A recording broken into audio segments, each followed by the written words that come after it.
So then if I summarize it, you have a history of having people in your life who turn things around on you and want you to hold space for them, but really don't have a lot of capacity to hold space for you in a way that you find satisfying. And in this friendship with this person, you are wondering if there's something you could do or say that might shift this old dynamic and give yourself a new experience, but you also feel fear at the idea of doing that. Then I would try and do it in tiny little micro moments in very non-big conversation ways.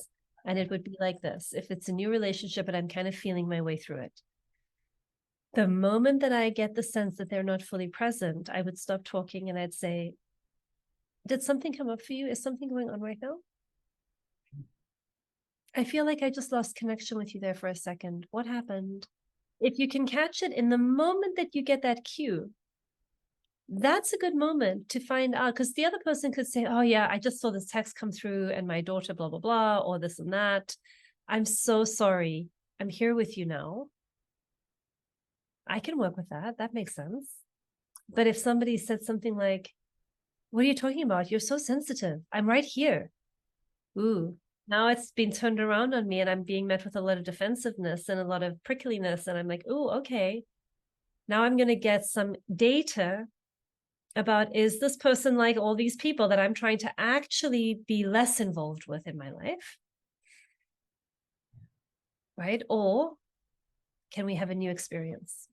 I will give you examples. If you have a lot of trust and safety in your relationship and a lot of goodwill in a relationship, you could say, oh my God, the phone is driving me insane. It has to go away. And the other person is going to say, okay, because you're so persnickety about phones, I'm going to go put it in the other room. But there's no attack happening. There's no turning around happening. There's a bit of banter, there's playfulness, but it doesn't sound like, you know, like enlightened conversation, does it? Right? But you can hear in the tone, it's just playful banter. And so we ask for what we do want, because if I say, feel your way into it. If I were to say to you, do you have to check your phone every time we sit at the table and eat? Right? I mean, that's a harder thing to field for anyone, really. I love having a lot of connection. Like, I love just having my attention on you during dinner and just having this space of eating and being together. What would it be like if we left our phones in the other room for a while and got a little bit of space from constant interruptions? How do you feel about that? Can you feel how that is more collaborative? It's more of an invitation. It's not a demand. It's not a criticism. And it's not saying that this is the only thing. I'm pointing in the direction of something that I might like. And the other person could do a lot of things with that. You know, it's I need to be on call because so-and-so might call me, so I need it here. But what if I just turn it over and I put it here on the side table? That way I'll hear it if that call comes in, but it won't be so distracting. It gives them an opportunity to come up with an alternative if the thing that I'm suggesting doesn't work for them. Whereas if I make it about, do you always have to have your phone at the table?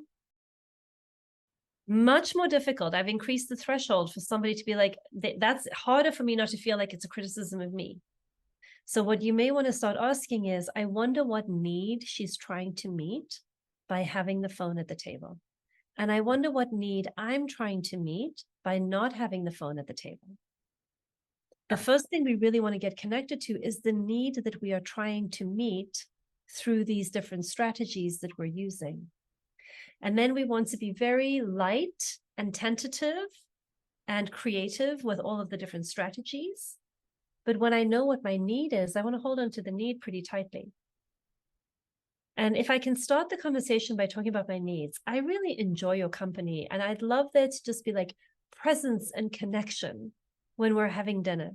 I want to feel like I'm with you, and I want to feel like we are connecting human to human. Do you want that too? Yeah. So I'm telling you what my needs are, and I'm checking to find out if there's alignment with your needs or not.